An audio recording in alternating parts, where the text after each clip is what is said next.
2025-ci ildə Chevrolet Cobalt avtomobilin yenilənərək bu videoda gördüyünüz bir şəkildə olacağı bildirilmişdi. Ancaq hal-hazırda Özbəkistanda Cobaltın yeni versiyası artıq satışdadır və onun bu avtomobillə elə də bir uyğunluğu yoxdur. Belə ki, Cobaltın vizual görünüşündə çox da ciddi bir dəyişiklik olunmayıb.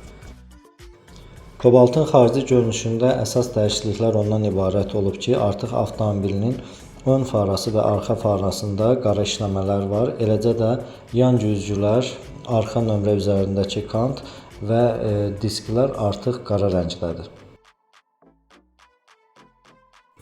Avtomobildə əsas dəyişikliklər onun daxili interyerində baş veribdir. Belə ki, artıq parça oturacaqlar dəri üzlüklərlə əvəz edilib və oturacaqlarda artıq qızdırıcılar əlavə olunubdur.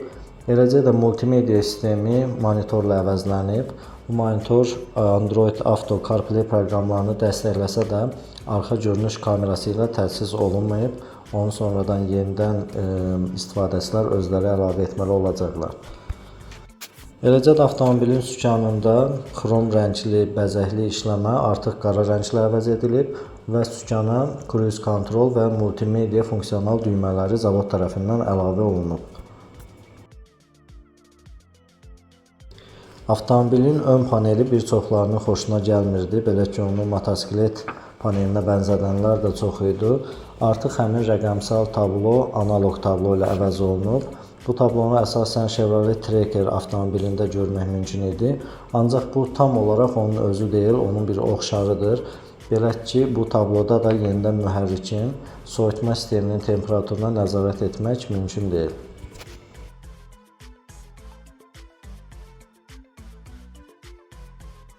Chevrolet Cobalt avtomobilinin yenilənmiş versiyası Özbəkistanda iki variantda təqdim edilib. Birinci variant nisbətən ucuz olandır və həmin avtomobildə oturacaqlar dəri üzlüyü ilə əvəz edilməyib.